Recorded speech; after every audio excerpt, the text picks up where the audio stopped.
Carlos, Hola Isabel. ¿cómo estás? Bueno, buenas tardes a todos.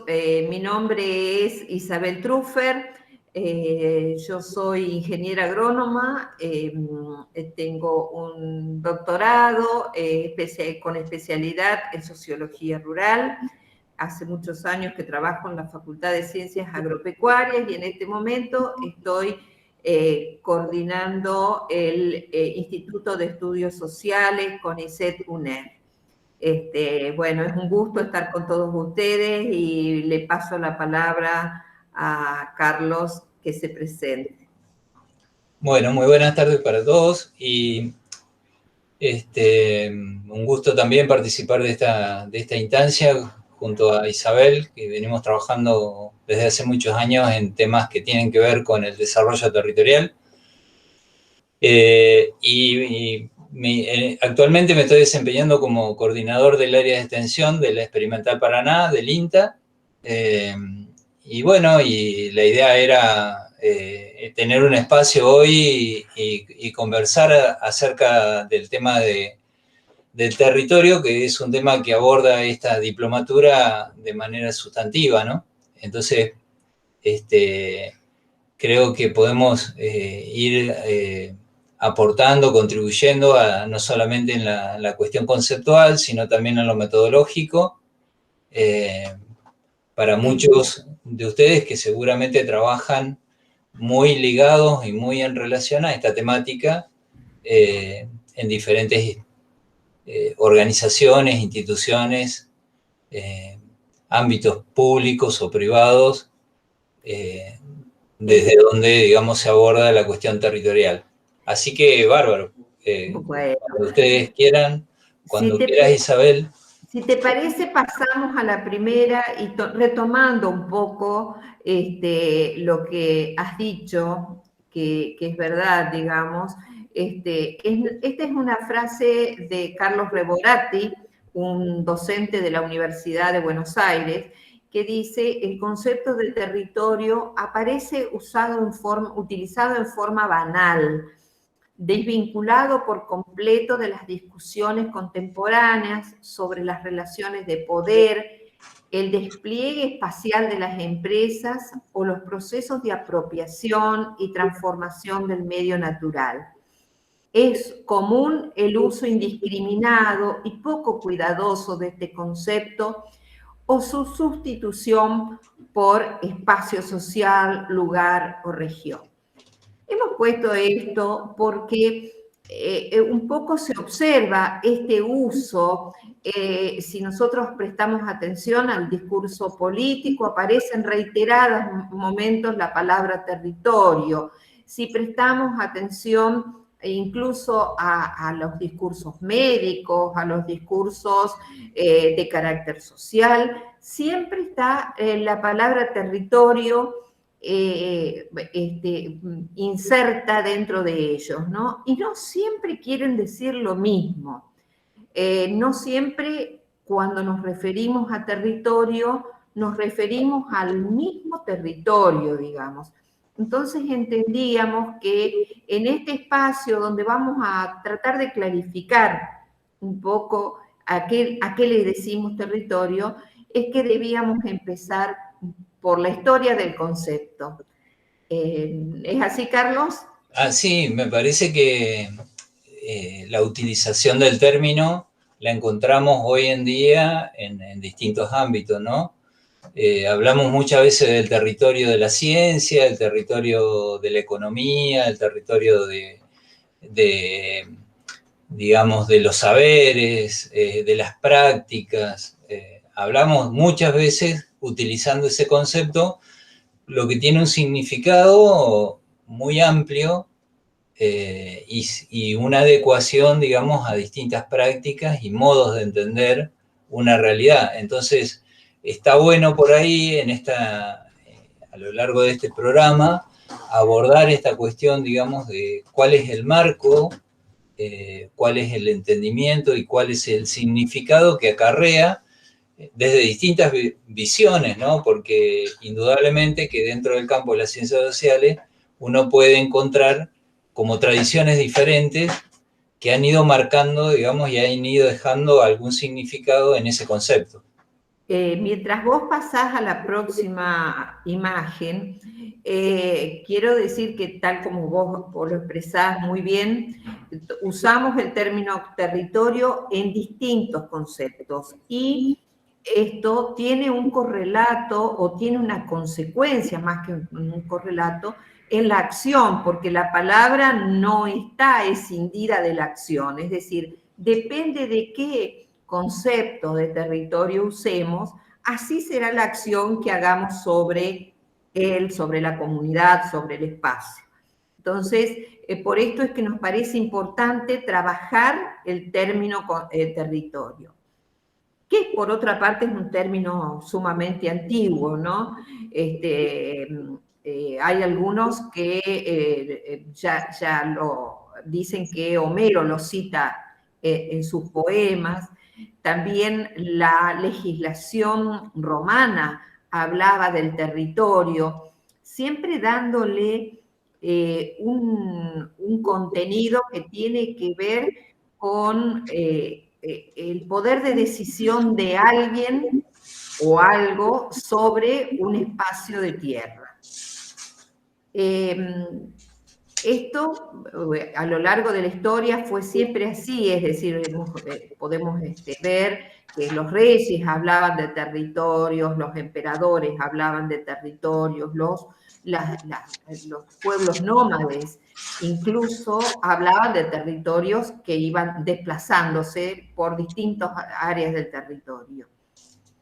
Pero en 1870 el territorio entra a jugar como parte del andamiaje conceptual y teórico de la geografía y de la geopolítica, pero más que nada de la geografía en ese primer momento. Es decir, si nosotros nos situamos en 1870, o en los 1800, 1700, 1800, es un momento de desarrollo de las ciencias positivas, de las ciencias naturales fundamentalmente.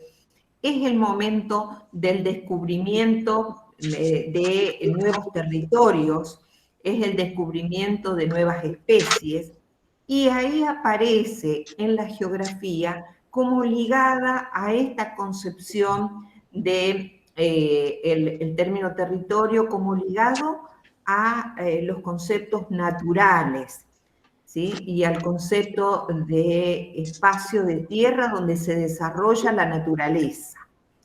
Si querés, seguimos en el próximo.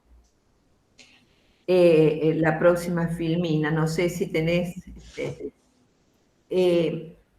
entonces aparece esta visión, estamos ubicados en 1700, 1800, aparece esta visión, relación del hombre con el medio, en un medio natural, en un medio que se estaba descubriendo, en un medio donde se descubrían plantas nuevas, donde se descubrían animales nuevos y se clasificaban.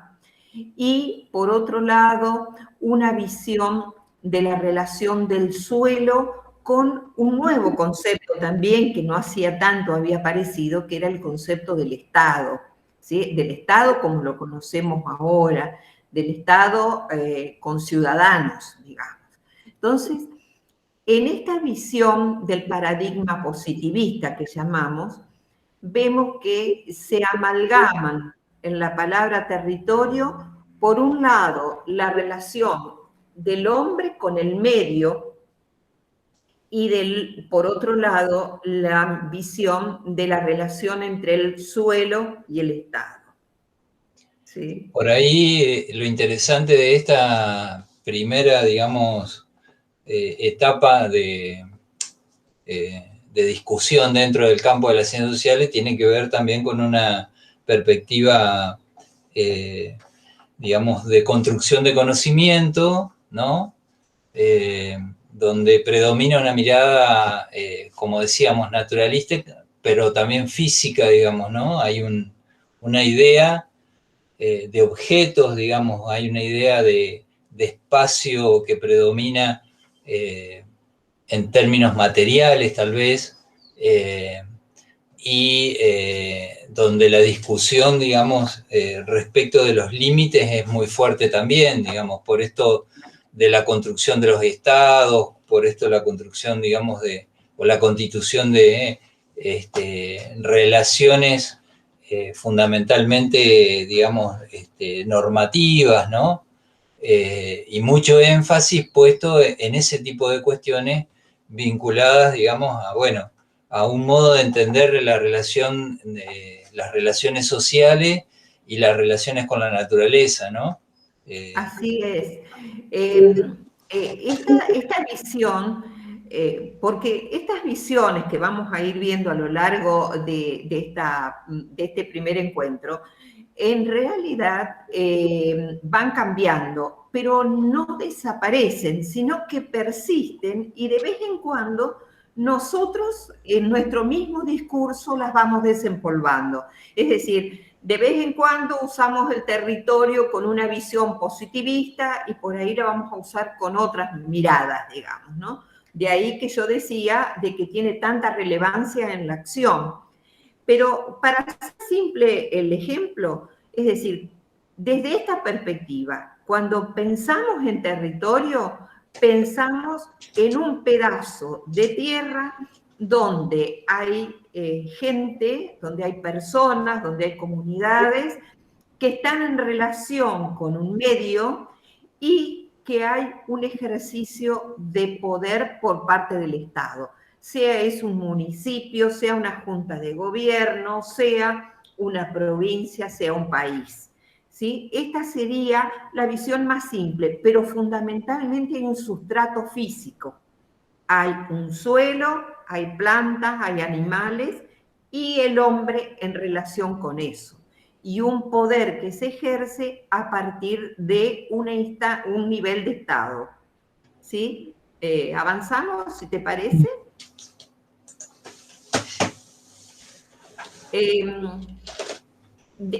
Esta perspectiva se clarifica y se profundiza fundamentalmente en los siglos XVIII, XIX de la geografía alemana. ¿Sí? Dice un autor que es Ratzel, todo territorio de un estado, en tanto que porción del suelo terrestre, un territorio natural. Sus propiedades naturales se asocian a la de la nación, a las del Estado, para formar la suma de las características generales del Estado. Fíjense ustedes cómo Ratzel, digamos, liga totalmente el espacio físico y el espacio y, digamos, los recursos naturales al concepto de nación y al concepto de Estado. ¿Sí? Y en este caso, nación y Estado están usados en los mismos, digamos, en el mismo nivel, digamos, de jerarquía conceptual. Esta concepción de lo que es el territorio va a ser muy fuerte en el siglo XIX, inicios del XX, y va a tener consecuencias muy grandes en la política alemana y en la política de varios estados, digamos. Además, a esta concepción de relación entre el suelo y la naturaleza y el hombre que habita, y constituyendo todo esto como Estado, se le atribuye también un concepto que viene también de la biología, que es la etología. La etología es el estudio de la conducta de los animales. Entonces se le atribuye al hombre y al Estado como creación del hombre apropiarse del Estado, del espacio que considera su espacio natural. En términos comunes, habitualmente decimos que el perro conoce el límite de la casa de lo que considera su territorio, ¿no? Para decirlo en términos vulgares, mi perro no deja que toquen la reja de la casa porque es parte de su territorio. Esto es parte de la conducta animal. En esta concepción, vuelvo a decir que es la concepción de la geografía alemana, toma esta etología, esta conducta como propia del ser humano y se la transfiere al Estado en tanto construcción humana. Ustedes imaginen la fortaleza que le da al concepto de territorio y esto que Carlos señalaba, ¿no? El tema de los límites. Tal como mi perro ha establecido la reja de la calle como el límite de su territorio. Es decir, no permite que nadie ingrese y que nadie toque lo que es su límite.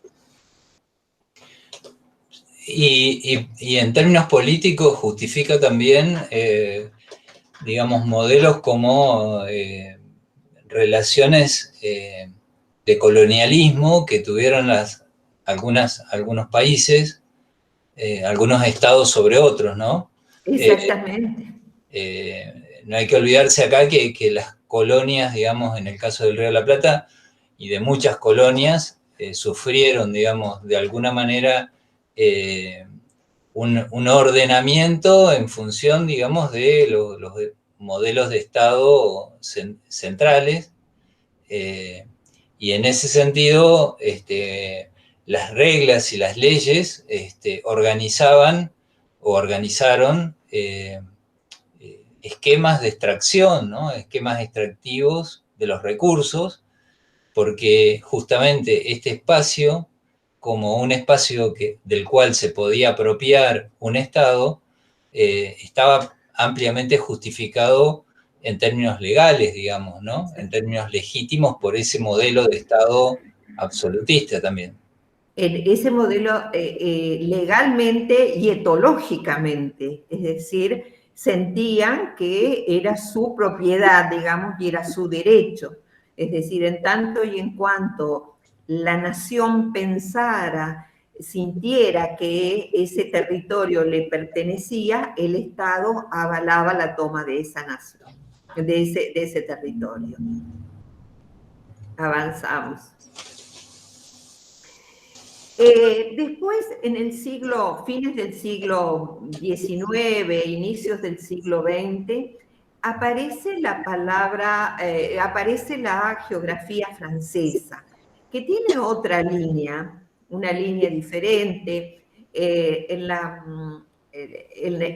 francés, la palabra terroir significa tierra, territorio, terruño, y también se asocia a la tradición y a la identidad.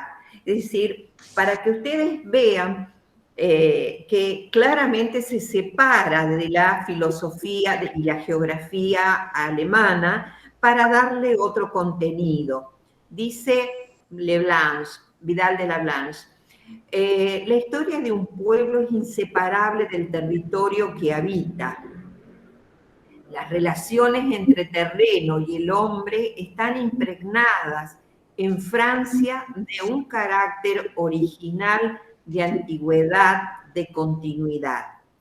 Entonces, si bien en la definición esta de Vidal de Lablanche están los mismos elementos que tenía la filosofía alemana, es decir, los primeros que vimos en ese cuadrito, es decir, por un lado está el sustrato, el espacio físico, la naturaleza. Por otro lado, también aparece el hombre, el Estado, y también, pero aparece con mucha más fuerza, ya no tanto el ejercicio del poder, sino el derecho dado por la tradición y por la identidad. Es decir, así como en la tradición alemana este derecho estaba dado por el ejercicio del poder por parte del Estado, en la tradición francesa esto se desplaza hacia lo que es la tradición, la identidad, la historia de un pueblo sobre un determinado espacio físico, ¿no? Seguramente tienen que ver, digamos, también con una historia, bueno, de cómo fueron los últimos siglos en Francia, una Francia convulsionada, ¿no? Exactamente, y una Francia también desmembrada, en tanto que muchos de sus reinos pasaban de un país a otro, es decir, pensemos que 19, 20, 18, 19 fueron las constituciones de los estados en Europa, ¿no? Cuando se terminaban de constituir muchos de los estados. Entonces ahí es donde te aparecen estos reinos que iban y venían, digamos, hacia un estado y hacia otro.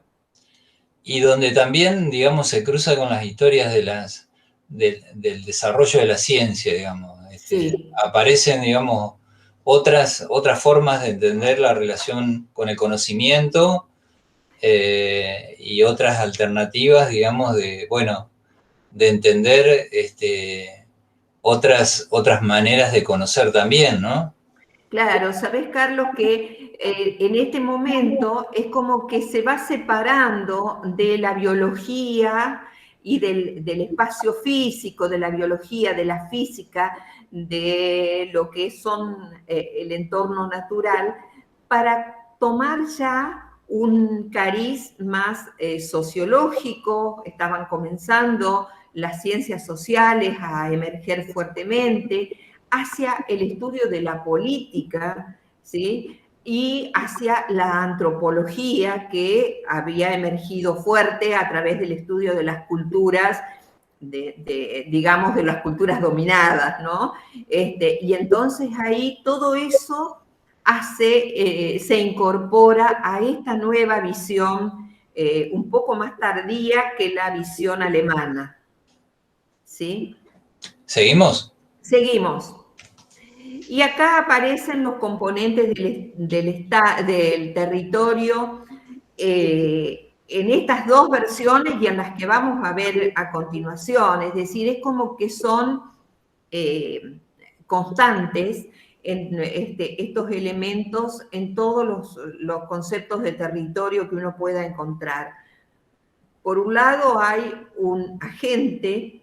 Ese agente puede ser un hombre o una comunidad, o fundamentalmente se le atribuye al Estado, es decir, acá dice Estado, pero también puede ser una comunidad, depende de él, una comunidad, una empresa, en las visiones más modernas, ¿no es cierto?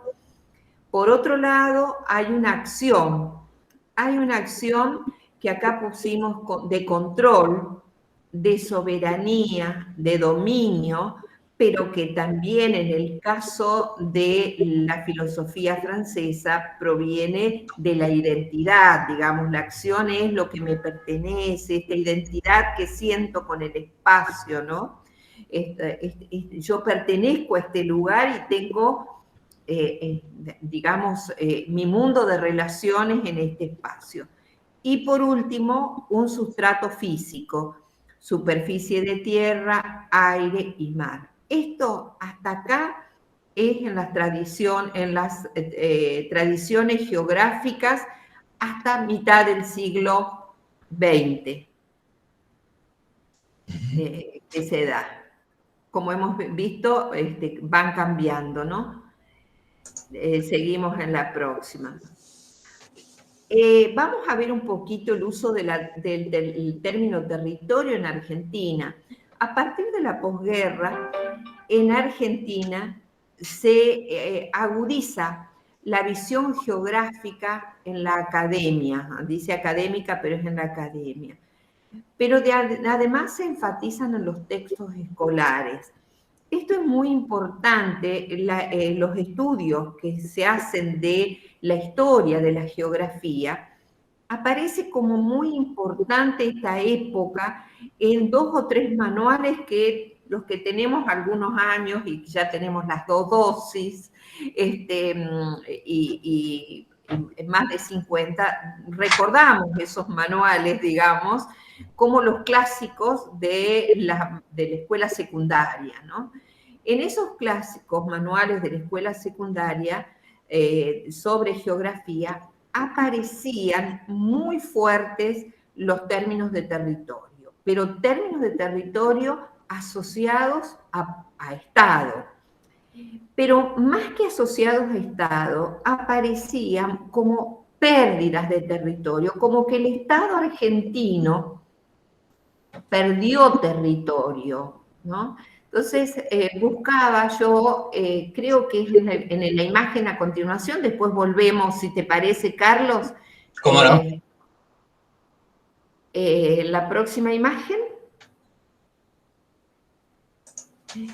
Aparece el territorio del Virreinato del Río de la Plata, con sus distintos centros de poder. Aparentemente, el último centro de poder del virreinato resulta Buenos Aires, y ahí nos quedó grabado que este era nuestro territorio, el territorio de nuestro estado, digamos. Si ustedes se fijan bien en la imagen, toma parte de Chile, toma parte de Bolivia, toma parte todo el Paraguay, todo Brasil, todo Uruguay y parte de Brasil. Este era el gran estado del virreinato del Río de la Plata. Entonces, volviendo a la filmina anterior, ahí vemos que esta pérdida de territorio se reconoce como pérdida el hecho de que Bolivia, el territorio de Bolivia, ya no pertenezca más a lo que hoy llamamos Argentina. El territorio de Uruguay también se siente como una pérdida. Paraguay, la parte del sur de Brasil, de Río Grande del Sur, también se sintió como una pérdida. El conflicto con Chile, es decir, son pérdidas que nuestro Estado percibe como tales, basados en aquella imagen del territorio del Río de la Plata. Así dicen algunos autores, ¿no? Y se fortalece la idea de límite como una línea demarcatoria y al territorio como una condición esencial. Un poco se reedita esta mirada de territorio de la escuela alemana, ¿no? Esta fortaleza del espacio físico como base del territorio, esta idea de la demarcación del límite, del límite que a veces ni siquiera existe. Es decir, yo estuve tentada de poner una foto del límite de Paso de Jama que nos separa con Chile y realmente no existe ningún límite, es decir, más que un cartel que dice que ahí está el límite, ¿no? Pero, es decir, esta idea de que el territorio se asocia con el Estado y que es necesario delimitarlo y poner normas para atravesar esta línea. Se resalta la identificación de la frontera como un objeto real, digamos, que cuando uno ve el Paso de Jama se da cuenta que no existe, digamos, más que en los libros y en la legislación este límite, ¿no? Y en los acuerdos internacionales. De alguna manera, digamos, me parece que en el avance del siglo XX vemos que la complejidad de los espacios de frontera fueron generando nuevos interrogantes y nuevas discusiones alrededor de la ocupación de ese espacio, ¿no? Claro. Creo que esto se ve, digamos, en todo lo que son nuestros puntos límites y de alguna manera también hacia adentro del territorio, porque la mirada sobre las áreas más cercanas a esos puntos de frontera, también, digamos, durante mucho tiempo, por lo menos en lo que es la visión del Estado argentino, funcionaron como espacios en disputa y espacios donde no se generaban demasiados proyectos, digamos, productivos y de inversión, porque se pensaba que ante una disputa con el país vecino no tenía demasiado sentido, digamos, si eso se perdía. Generar en esos lugares emprendimientos, ¿no? Y esa hipótesis de conflicto también pensó, digamos, en términos de, bueno, de cómo concentrar en otros lugares, digamos, las posibilidades y no en esos ambientes, ¿no? Uno de estos fue muy claro en el caso de Formosa, donde durante mucho tiempo, digamos, Formosa tuvo, si bien es una de las provincias, de las últimas provincias que se constituye como Estado provincial, también además la falta de inversión que tuvo durante mucho tiempo tenía que ver con que era una de las posibilidades, digamos, de conflicto que se podía llegar a tener tanto con Paraguay como con Brasil. Efectivamente, yo también pensaba en Formosa, es decir, cuando yo hice algunas de estas frases, me venían a la memoria distintos ejemplos, ¿no? Evidentemente, no era inocente este reforzamiento de la idea en los textos escolares, no lo digo yo, sino que lo dicen autores, de que se reforzaba permanentemente, década del 60, 70, esta idea del territorio, de la pérdida de espacios, de la necesidad de establecer los límites, de la posibilidad de conflicto con Chile, de conflicto con Brasil en algún momento, Entre Ríos, y recuerdo, digamos, los momentos de formación de la Universidad de Entre Ríos, en alguno de sus argumentos se hablaba de la necesidad de establecer una universidad que diera identidad a Entre Ríos, identidad cultural y educativa y académica a Entre Ríos, ante la posibilidad de un avance de Brasil, ¿no? Avances que en realidad estaban en el imaginario y nunca ocurrieron, digamos, pero que evidentemente jugaban en el imaginario de nuestro pueblo. Yo creo que de alguna manera, bueno, lo mismo pasó con la Patagonia, que Sí. siempre estuvo, digamos, la hipótesis de, bueno, de una pérdida por el lado de Chile, de un avance, digamos, por ese lado, una pérdida del territorio. Y esa hipótesis digamos, se convirtió, digamos, en parte de una de las explicaciones respecto de cómo se ve nuestro territorio al interior, ¿no? Con estas cuestiones, digamos, de extensión que predominaron en algunos relatos históricos y formando parte también de una de las explicaciones de cuáles son nuestros males, cuáles son nuestras debilidades, por dónde, digamos, se tendría que pensar las grandes políticas de Estado y demás. O sea, de alguna manera fueron grandes discusiones que atraviesan todo el siglo XX y que, bueno, dan una mirada respecto de la integración que nosotros tenemos al interior del territorio argentino. Así es. Pasamos, si querés. Bueno, Esa volvemos ya a... la vimos.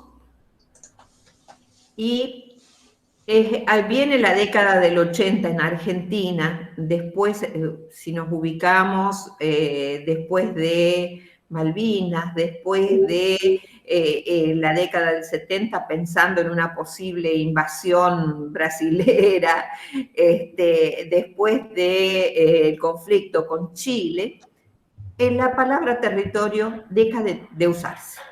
Entra en desuso, dejan de usarse los manuales que hablaban de territorio en la escuela secundaria y empieza a hablarse de región, ¿sí? A partir de 1980, el concepto de territorio en Argentina y en América Latina entra en desuso en la academia y en la política, y es reemplazado por el concepto de región.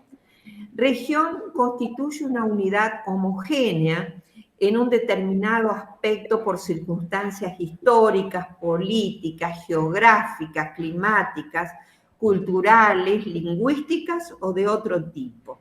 Es decir, si bien tiene un sustrato físico y también tiene un aspecto, una dimensión que excede lo natural, no tiene la fuerza ni el ejercicio del poder que planteaban los alemanes, ni esta identidad que planteaban los franceses, la línea francesa. Generalmente se trabaja con el término región en el diseño de políticas. Dice, no tiene el compromiso identitario ni la fuerza en el ejercicio del poder. Así aparece la región NEA, la región mesopotámica, el Mercosur, la región centro y muchas otras, como estrategia de gobierno, de gobernabilidad, de estrategia política, pero sin tener ese ejercicio del poder que se ve sobre el territorio. Si te parece, vemos la siguiente, donde hemos puesto una serie de regiones donde en todas está Entre Ríos. Yo pensaba, uno dice, por ejemplo, yo pertenezco a Entre Ríos, pero nunca se le ocurre decir, yo soy de la región centro, por ejemplo, ¿no? La región centro es una unidad política donde se ejercen determinadas políticas, pero cada uno de sus componentes, digamos, son unidades de Estado que tienen a su interior el ejercicio propio del Estado. Es decir, cada provincia se maneja de manera independiente. Para algunos aspectos acuerda con la región políticas en sí, pero no hay ni un lugar de poder hegemónico, ni hay un lugar de identidad hegemónica. Lo mismo pasa con la región mesopotámica. Entre Ríos se ubica en la región mesopotámica y en la región pampeana, ¿sí? Es decir, si nosotros nos remitimos a los censos agropecuarios, Entre Ríos pertenece a la región pampeana, y esto nos acarrea dificultades importantes porque Entre Ríos no comparte todas las características de la región pampeana, comparte una franja a lo largo del Paraná con la pampa húmeda, pero el resto tiene otras características. Fíjense ustedes en la de abajo, en la imagen de abajo, donde también se considera región pampeana, en la misma, ahí es donde también se considera región pampeana, pero Entre Ríos no está integrada.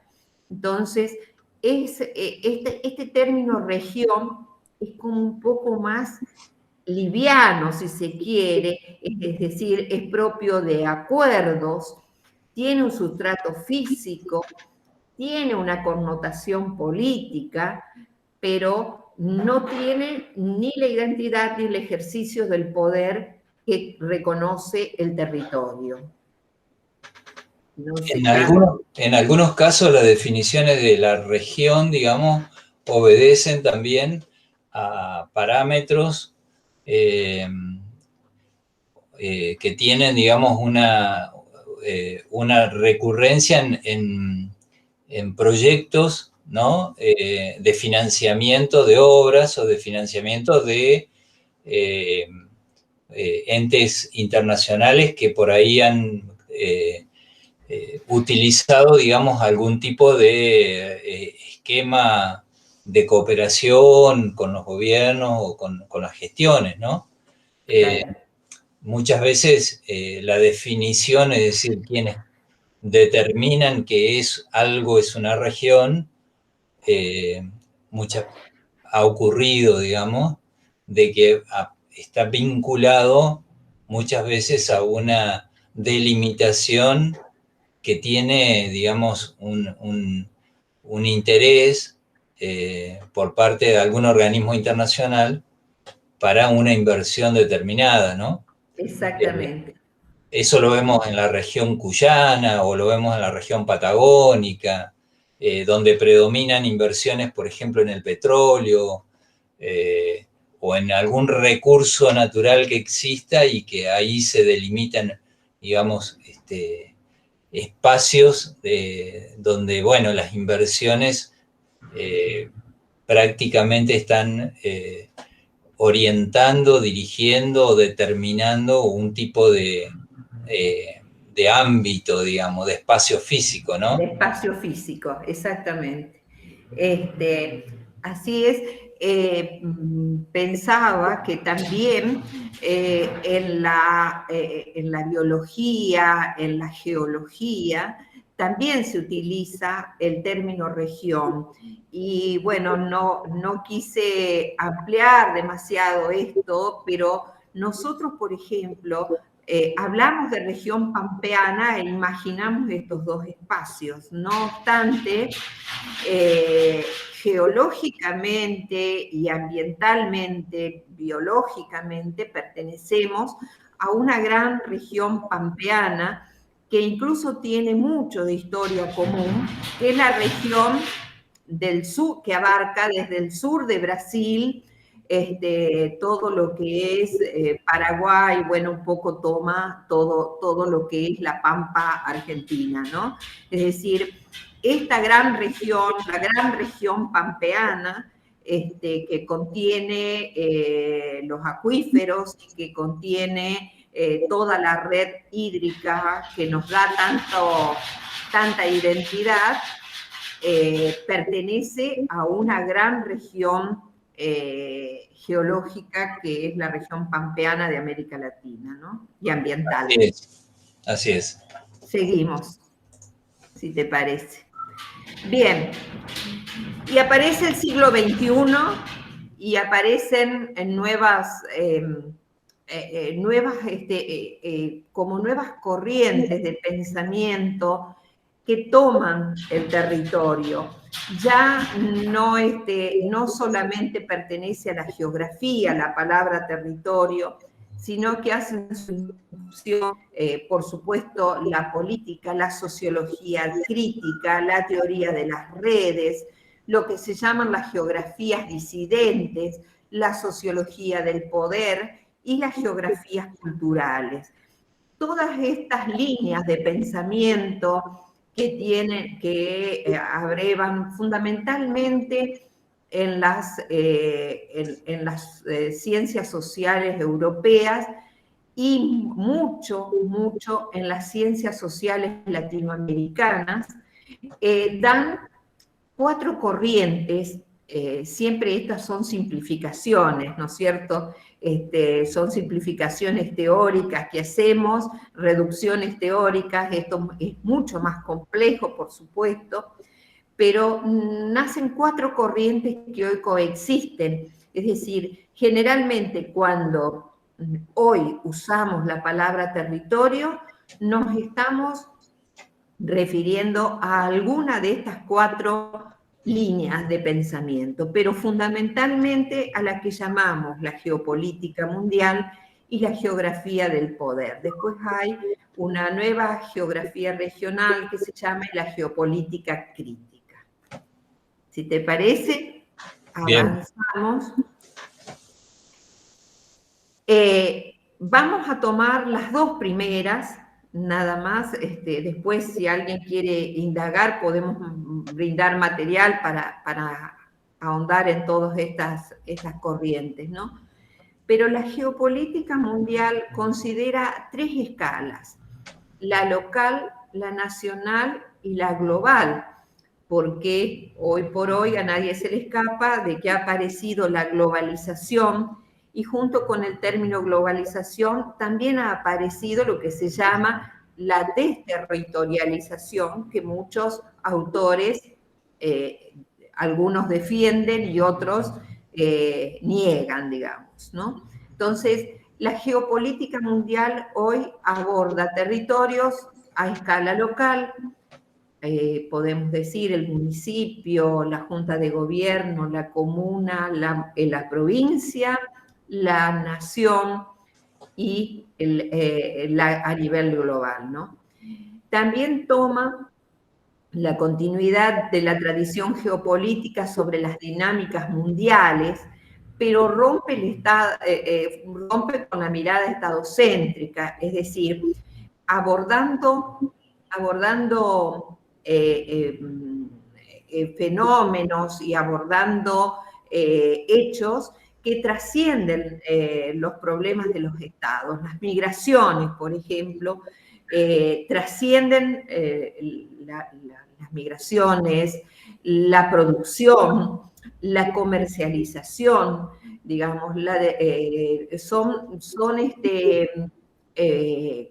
problemas y conflictos y hechos que trascienden la mirada del Estado. Entonces se rompe ya con la mirada estadocéntrica de hechos que producimos y a dónde vendemos como Estado, a veces no está en nuestras manos resolverlo. Es decir, los sistemas financieros también son un ejemplo claro, digamos, de que hoy, rompen con todo lo que tiene que ver con la mirada territorial, digamos, ¿no?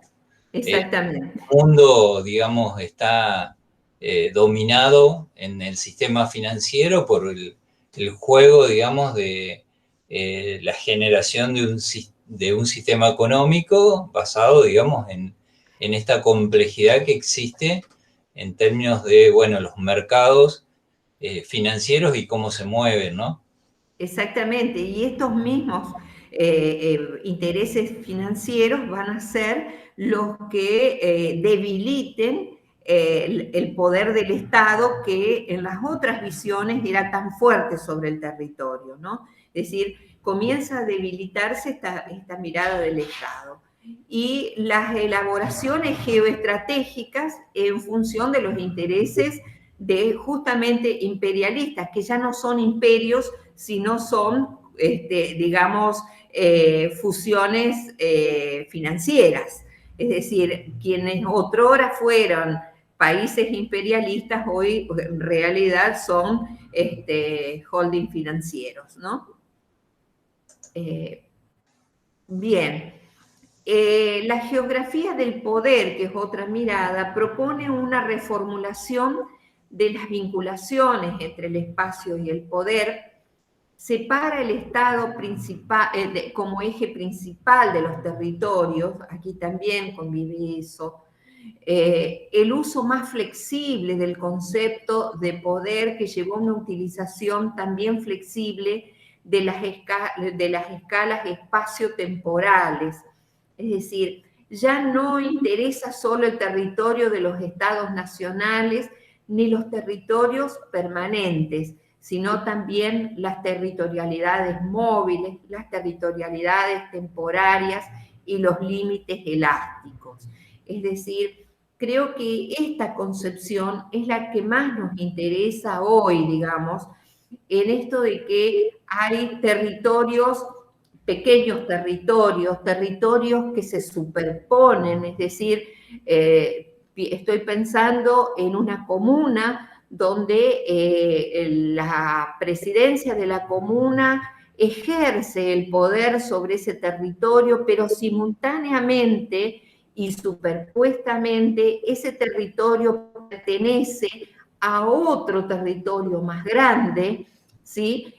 Donde se ejerce otro tipo de poder y a su vez también hay conjunción de otro territorio que puede ser el de una empresa que esté tomando parte de esta comuna, es decir, con límites elásticos. A su vez, estas empresas pueden estar vinculadas por redes, por eso hablamos de territorios de redes, pueden estar vinculadas a capitales que están en Buenos Aires y se toman las decisiones en Buenos Aires, en Europa, en Estados Unidos, o no sabemos dónde, digamos. Entonces, aparecen estas territorialidades que son temporarias, porque también el capital financiero es muy móvil, digamos, está y no está, si conviene está, si no conviene se va hacia otro espacio físico, con límites elásticos, Y bueno, también tenemos estas otras territorialidades móviles, pensando, por ejemplo, en los migrantes, ¿no? Estas migraciones que van, vienen, que traen su cultura, que hacen de el espacio donde están hoy un pedacito. Pienso en los migrantes, por ejemplo, paraguayos, que hoy están en la costa del Uruguay, que vienen por el tema de las cosechas, en los migrantes bolivianos que han hecho los cinturones hortícolas de casi todo el país, están en manos de comunidades bolivianas, donde ellos traen un pedazo de su cultura, de su identidad, y identifican un espacio, pero que a la vez también de vez en cuando viajan hacia su lugar y llevan esto de llevar y traer identidades, culturas, bienes y servicios, ¿no? Entonces, no sé si se entiende lo que estoy explicando, si soy clara yo, estas territorialidades móviles también se despegan del sustrato físico, es decir, pueden cambiar de sustrato físico, ¿no? Recuerdo un trabajo de una amiga mexicana que trabajaba que trabaja sus trabajos de investigación son los mexicanos que viajan a Estados Unidos, y van y vienen, ¿no? Y esto crea un territorio móvil a lo largo de la frontera que modifica la cultura mexicana, modifica la cultura estadounidense, pero también modifica el espacio de interfase, porque ellos van y vienen trayendo dólares, trayendo comida, trayendo objetos, trayendo música, trayendo costumbres y estrategias, ¿no? Entonces, ahí aparece uno de estos territorios móviles, temporarios y de límites elásticos. No sé si fui clara.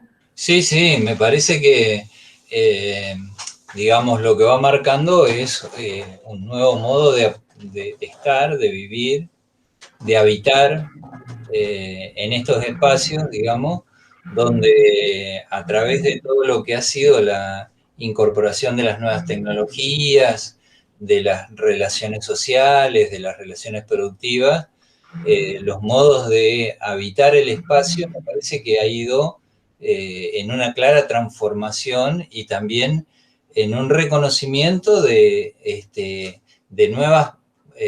nuevas formas, digamos, de proyectar la vida en esos espacios, ¿no? Entonces, esta geografía del poder, digamos, lo que reconoce es justamente un poder que se construye en relación directa con los intereses de algunos sectores o de algunos grupos o de los mismos actores, ¿no? No siempre uno encuentra, digamos, que existe un poder externo. Muchas veces también hay líneas, digamos, endógenas que generan un poder de decisión autónomo. Y hay otras veces, digamos, que, bueno, que está marcado por un territorio donde es funcional a intereses que son externos a ese territorio. Exactamente. De este tipo de ejemplo tenemos a lo largo de nuestra historia muchos, y lo que nos permite, me parece, este campo de conocimiento, digamos, y esta construcción, es ver cómo los espacios, en definitiva, pueden ser espacios de apertura o de cierre de nuevas condiciones o de mejores condiciones de vida. Exactamente. Estaba pensando en una comunidad donde estamos trabajando a través de un proyecto de investigación, que recientemente fue llevada a comuna, es decir, esta nueva figura legal política, digamos, que tiene nuestra provincia. Y esa comuna integra una pequeña población y otras dos poblaciones satélites.